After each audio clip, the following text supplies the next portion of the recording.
The helicopter was falling, and Lieutenant Mara Blaze Rennick had roughly 15 seconds to accept dying in a country where American service members were supposed not to exist. The MH-60 Black Hawk tumbled through the night, trailing flames and leaking hydraulic fluid, its rotors screaming as the pilot wrestled with control that was already gone. She watched the dark, hostile mountains surge up to meet them like hungry walls.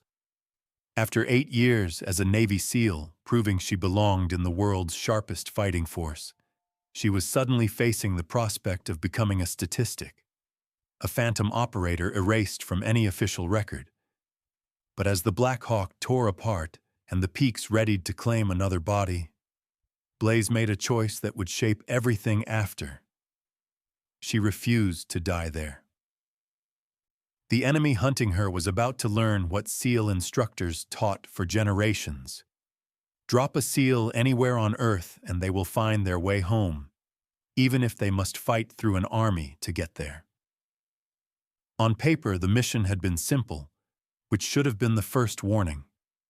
8 years in naval special warfare taught her that straightforward was a myth told to green troops who still believed in tidy victories and clean extractions. Infill at Ero 230, the briefing officer had said, pointing to the topo map of Zarun province. You'll insert by Black Hawk at grid Victor Tango 47, conduct reconnaissance on a suspected weapons cache, collect intel, and extract at 0600 from the same spot. 6 hours in and out. Nobody sees you. Blaze studied that map with the same intensity that had kept her alive through 3 deployments. A landing zone in a valley boxed by mountains on every side, limited approach vectors, and few escape routes. The kind of terrain that turned simple into catastrophe if anything went wrong. "What's the opposition estimate?" she asked. "Local militia, maybe 20 fighters, low-grade training, basic weapons, nothing your team can't handle." Should have been the second warning. In Blaze's experience, intel numbers were optimistically low by at least 2. 20 usually meant 40. Basic weapons often included RPGs and heavy machine guns, and nothing your team can't handle usually translated to, "We're sending you anyway, because this mission matters politically." Orders were orders, though. And she'd learned early in her SEAL career you didn't refuse a task just because it looked hard. If SEALs only took easy missions, they wouldn't be SEALs. The team loaded into the Black Hawk at Oro 200. Blaze as team leader, Senior Chief Marcus Reaper Johnson as her second, and 4 other operators whose skills fit together like a precision instrument. They flew through the Afghan night in silence, each operator running mental checklists, rehearsing contingencies, preparing for the hundreds of small choices that separate success from death. Blaze had executed this insertion profile dozens of times. Fast rope from the hovering Black Hawk to the rally point, execute the mission, extract. SEAL teams had honed that choreography over decades until it moved like a single practiced heartbeat, as routine as anything in a job where routine could kill you if you let it. The first sign tonight was different arrived when the helicopter entered the valley and the darkness erupted with tracer fire. "Taking fire! Taking fire!" The pilot's calm voice crackled through the headsets, professional and flat despite the chaos. Reports of multiple positions and heavy machine guns. The Black Hawk slammed into a hard bank as pilots ran evasive, throwing the operators against their restraints. Blaze watched green tracers stitch upward from at least 6 firing points, not 20 militia with light arms, more like 60 fighters with heavy machine guns in a coordinated ambush. "They knew we were coming," Reaper said on the team net, his tone coiled with anger. Blaze's mind ran through the implications. Compromised intel, a leak, an ambush planned specifically to bring down an American aircraft. This was no longer recon. This was a trap, and they had flown straight into it. "Abort! Abort!" the pilot shouted. "Critical systems failing. I can't maintain."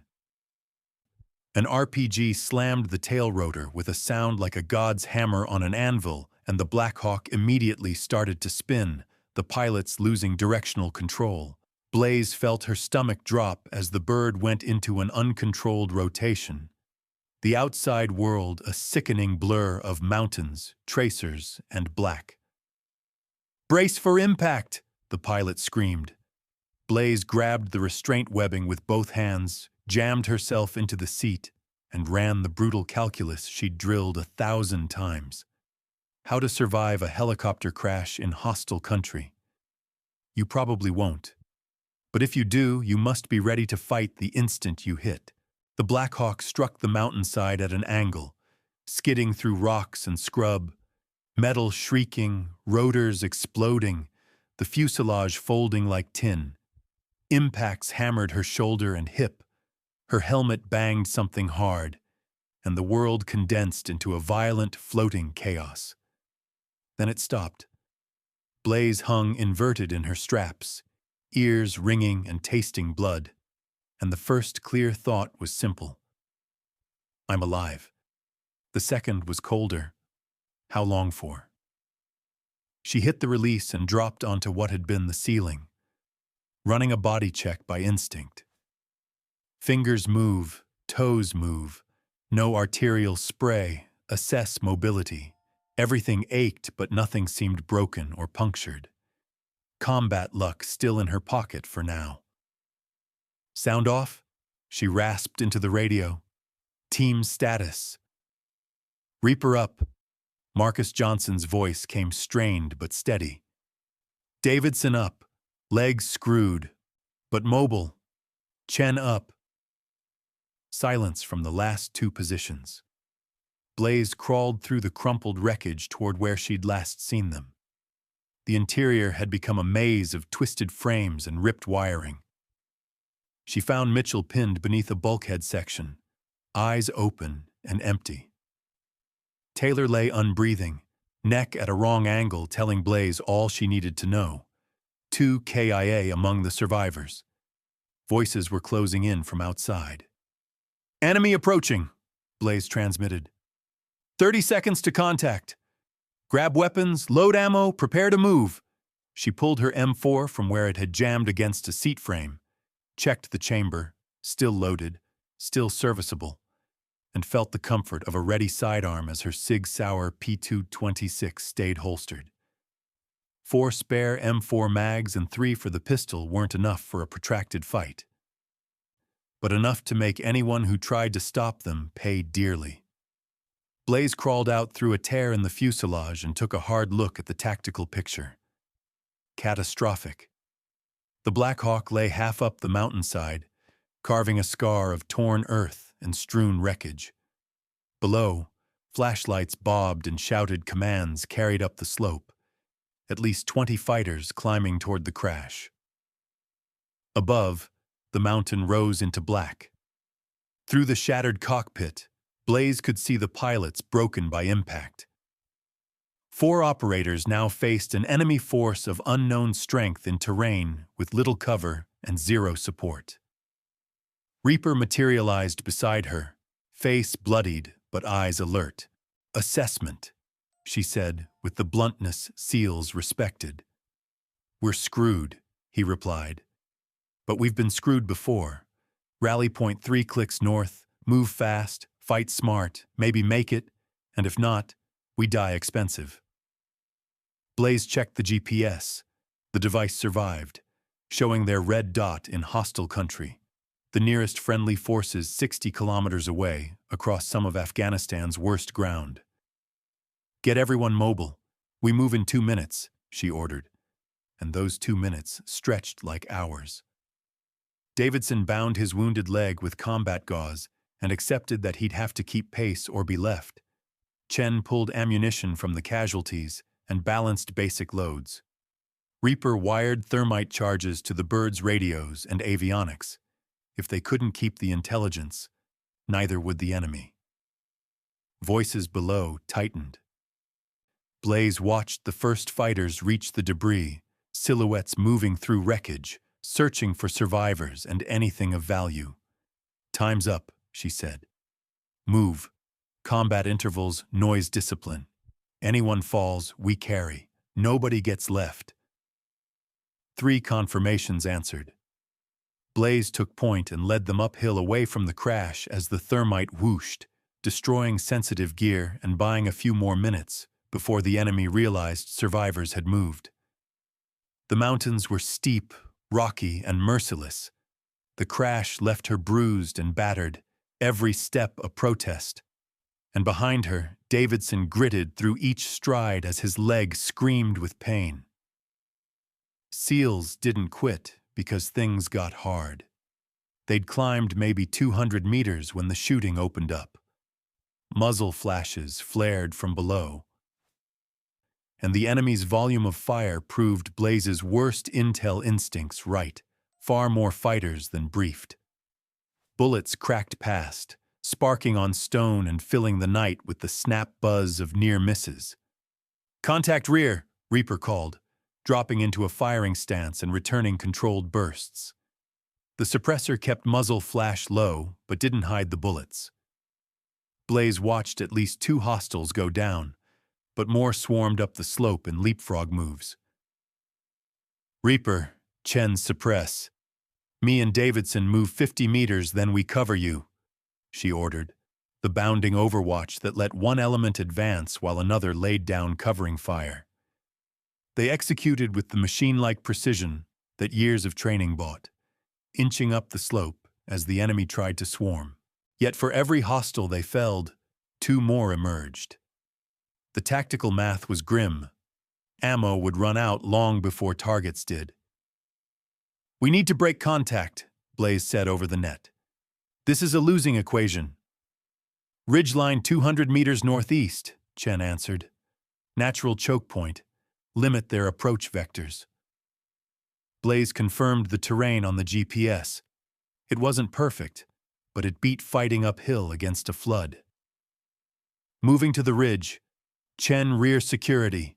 Make them pay for every meter," she ordered as they climbed with desperate speed, lungs burning and legs screaming. Davidson fell twice and forced himself up each time with a stubborn refusal to be the reason his team died. Blaze hauled him over a steep section, felt his weight, and knew he was running on will alone. The ridge finally carved into view, a knife edge of rock offering scant cover but denying easy flanks. Blaze dropped behind it and established a firing position. Reaper, Chen, then Davidson half-crawled to join her. "Count," she called. "4 up," came the replies. Still breathing, still fighting. Below, the enemy regrouped, silhouettes sliding through the dark, voices barking orders.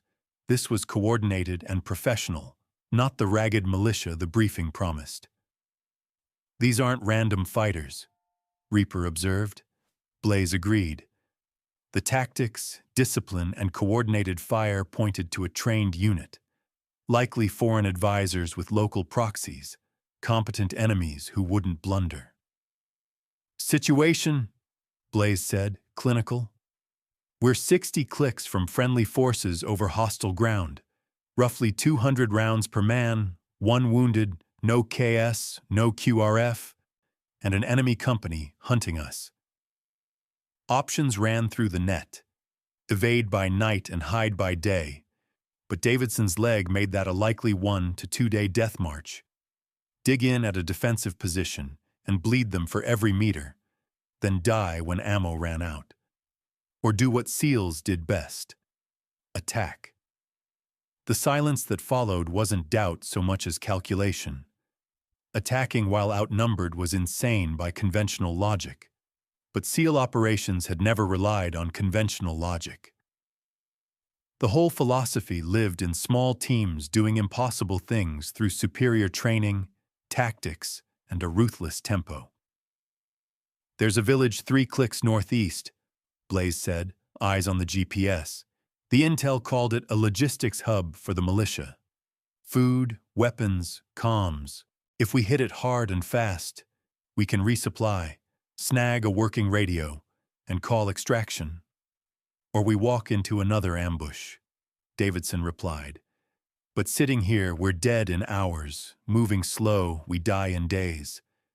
This way we pick the time and place, seize the initiative, remind these bastards why the night belongs to us. The calculus slid behind each face. Certain death versus a chance earned by aggression. I'm in, Reaper said finally. Beats dying on this rock. In, Chen echoed. In, Davidson confirmed, voice tight with pain and resolve. A cold, hard focus settled in Blaze's chest. The combat mind where fear becomes fuel and doubt sharpens into purpose. They were probably going to die, but they'd die fighting and take a lot of them with them. Check gear, she ordered. Move in 5. When we hit that village, we hit it like wrath. They sat silent on the Afghan slope, 4 battered SEALs circling an enemy that wanted them dead, preparing to attack against odds that would make conventional forces surrender. SEALs weren't conventional. They were the point of American power, the ones who did what had to be done. Blaze ran a final check on her M4. The rifle was an extension of her, systems functional, reflex and weapon in sync. Roughly 150 rounds left against a village full of fighters. Not enough, but it had to be. SEALs found their way home even if they had to carve a road through hell. Through NVGs, the village showed as mud brick clumps around a central courtyard. 12 single-story buildings, narrow alleys, excellent defensive fields of fire and death traps for attackers. Still, SEAL teams had assaulted defended positions for decades and knew how to make the impossible routine. 3 sentries, Reaper whispered, voice low even over the encrypted net. 2 at north entrance, 1 on the antenna building, likely the comms node. Blaze picked patterns through her scope. Lights in 4 buildings, vehicles, 2 pickups with heavy guns in the beds. Movement suggesting at least 20 fighters, and likely more inside. We go hard and fast, Blaze decided. Reaper, Chen take the sentries, suppressed rifles, simultaneous engagement. Davidson, overwatch from this position. If anyone tries to organize, you drop them. I'll move to the comms building and secure radios. That leaves you alone in the center, Davidson observed. That's where I need to be, Blaze answered, checking her watch, 03:47. On my mark. 3, 2, 1. Reaper and Chen melted into shadows, circling opposite sides like predators. The 2 guards at the north entrance died within a heartbeat, suppressed rifle shots folding them before alarm rose. The sentry on the comms building held longer. Chen closed to knife range, climbing like a spider before the blade found its throat. Sentry down, Reaper confirmed. The village slept for the moment. Blaze moved up with M4 ready, senses dialed to maximum. The air smelled of wood smoke, livestock, and the sour stink of poor sanitation.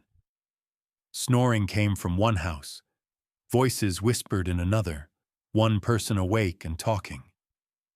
The comms building was 2 stories with the antenna array. Blaze reached the door, paused to listen. Silence. The lock turned easily, careless or bait. Inside, a single room staged as a command center, radio racks, some military-grade gear, maps marked with ambush routes Blaze recognized, and a laptop glowing with what looked like operational intel. Jackpot, she breathed. Comms and intel. Give me 2 minutes to... An explosion cut her off. Not close, but not far, somewhere on the perimeter. Then gunfire. The rattle of AKs answered by the sharper bark of M4s. Contact north, Davidson called. Multiple hostiles, at least 30 staged outside. Blaze's stomach dropped. They'd walked into another trap. The village wasn't a logistics hub, it was bait, and they'd taken it. "Reaper Chen, fall back to my position," she ordered, already grabbing the laptop and a handheld radio. "Consolidate. Fight our way out." She barreled from the comms room as the village detonated into motion. Lights flared. Doors burst. Fighters poured into alleys like wasps, arming and slinging into organized assault with the speed of a force that expected attack. Blaze counted 20 visible targets and knew there were more she couldn't see. An enemy fighter lunged from an alley to Blaze's left. She spun, put 2 center mass rounds into him, and kept moving. Another gunman topped a rooftop. She engaged and watched him collapse. NVGs gave her a fleeting edge in the dark, but the enemy adapted quickly, using flashlights and muzzle flashes to paint targets. Reaper melted from shadow and started pouring controlled bursts from his M4. "Where's Chen?" she radioed. No reply until Chen's voice cracked through, tight with pain. "I'm hit, East Alley, can't move." Blaze decided in half a heartbeat. "Reaper suppressing? I'm getting Chen." "Blaze, there are 40 hostiles between you," came the warning. Then, "I know. Suppress." She sprinted toward the East Alley as Reaper burned ammo to buy her seconds, his M4 chewing full auto. Blaze vaulted a low wall, slid a corner, and found Chen braced against a building, his hand clamped to his gut. "Too much blood," he rasped. "Stupid! Walked into a burst," he cursed through clenched teeth. She grabbed his vest and started dragging. Compact and dense, Chen moved like a bleeding sandbag while rounds sparked off the masonry. One-handed, Blaze returned fire. Her M4 stuttered and barked, trading inches for cover. They made 20 meters before luck ran dry. A round slammed into Blaze's left shoulder. Not a pinprick, but a crushing hit that spun her and dumped her to the ground. The M4 skittered away into the dark. For a breath she couldn't move or think, only register that she'd been shot and wonder if it ended here. Then drilled training took over, the muscle-deep habits forged by repetition and pain. She rolled, swept for her sidearm, and drew the P226 smooth despite the shoulder's scream. A fighter rounded the corner, and she double-tapped him. Another on a rooftop went down under quick fire. The pistol felt light after the rifle, but it placed rounds where she aimed, and that was all that mattered. "Blaze?" Reaper's voice, close and urgent. "East Alley, I've got Chen, but I'm hit." Reaper materialized like an avenging angel, his M4 spitting and dropping 3 enemies in rapid succession. He hauled Chen with one arm while covering with the other, a brutal ballet that belied the strain underneath. They reached the communications building, the only real cover, where Davidson had repositioned, his rifle cracking with methodical precision. He fought like a man who'd accepted the odds and decided his fire would count. Blaze ran a quick triage, Chen gut-shot and slipping into shock, her shoulder a ragged, bloody mess, Davidson's leg reopened and bleeding, Reaper relatively intact, but down to his last magazine. "Status?" she asked, voice steady through pain. "Completely fucked," Reaper answered with dark humor, surrounded, low on ammo, enemy organizing for a final assault. But he had the radio working, a sliver of hope. He could reach a Predator drone circling 30 clicks north and had passed their position for immediate fire support. "How long?" someone asked. 12 minutes, maybe 15. Blaze checked her watch, Uro 4:21. 15 minutes could stretch like an eternity against an assembling company. Commands barked in Pashto, fighters slotting into assault teams. They'd learned rushing the building got them killed. Now they would coordinate. Suppressive fire, grenades. then a synchronized breach designed to overwhelm 4 SEALs by weight of numbers. "Can we hold 15?" Davidson asked. Blaze counted ammo, 2 pistol mags, roughly 40 rounds left. Chen unfit to fight. Davidson able to shoot but unable to maneuver. Reaper with 1 magazine. Against 40 or 50 attackers, the sums were brutal. "We hold," she said, flat, "because the alternative is dying, and I'm not done." She smashed the remaining window glass to create a firing port. The courtyard swelled with fighters preparing the assault. Blaze picked out their leader, a tall figure in better kit, directing with hand signals that spoke of military training. "When they come, every round counts," she told the team over the net. "Aim center mass. Controlled pairs. Prioritize leadership. We're not winning. We're surviving long enough for the cavalry. If the cavalry doesn't arrive, we fight well and will be remembered." Chen, voice thin, added that he was betting on the cavalry. Air support had never let them down. The assault opened with an RPG barrage. Rockets arced toward the building, and Blaze slammed flat as explosions shook the walls and dust rained down, one wall partially collapsing. Yet the mud brick held, where modern materials might have failed. The fighters then advanced in coordinated teams, using cover and movement like trained pros. Blaze fired from the window. Pistol cracking. She saw 2 go down. Reaper, firing from a different angle and conserving what he could, kept pressure on the attackers. One enemy breached the wall, and Davidson shot him at point-blank range. Another appeared on the roof, and Blaze engaged upward, watching him fall. The first wave broke on their position, then pulled back to regroup. Blaze used the pause to reload, hands steady despite the shoulder's pain. But ammo dwindled, and the count of fallen adversaries blurred into a continuum where only survival mattered. 8 minutes, Reaper reported, drones inbound. The enemy assaulted again, harder. Blaze emptied her pistol and slapped in the last magazine, firing until the pistol clicked empty. Her pistol locked back. She dropped it, seized Chen's M4 and kept fighting. He was out cold now. Wouldn't need it. Blaze had maybe 15 rounds left in Chen's weapon. 15 rounds and a knife against dozens of fighters who knew the Americans were cornered. 5 minutes, Reaper said. We just need 5 more. The wall blew inward. Blaze was thrown back, ears ringing, vision swimming, and shapes moved through the breach. Armed, fast, eyes full of murder. She brought Chen's M4 up, fired until the first 2 fell. Then the rifle clicked empty. She drew her knife, a 7-inch fixed blade that had followed her through 3 deployments. Small comfort against rifles, but it was all she had. A fighter lunged through the breach.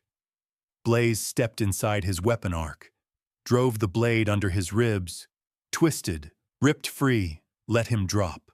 Another appeared. She couldn't reach him before he fired. Reaper's M4 barked once, dropping him clean. I'm out, Reaper called. No more ammo. They locked eyes across the wreckage. 2 SEALs with knives, one unconscious, one barely standing, and an enemy massing for the kill. It's been an honor, Reaper said. Blaze was about to answer when she heard it. The high, distant whine of a Predator drone's engine. And then the outside world exploded in flame.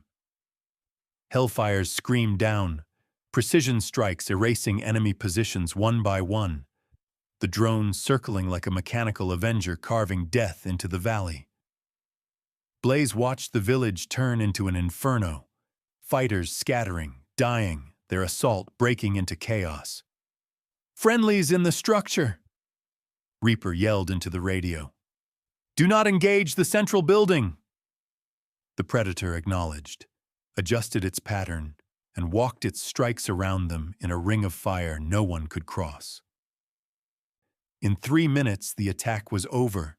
Survivors fled into the mountains, abandoning weapons and wounded alike. Blaze slid down the wall, her body finally admitting the pain she'd been holding off. Her shoulder was fire, her vision dimming, but she was alive, and so was her team. "All stations, this is Reaper," her second called. "Wounded require medevac, village secure, requesting immediate extraction." The response came fast. "Extraction inbound. ETA 20 minutes. Blaze managed a faint smile. 20 minutes was nothing.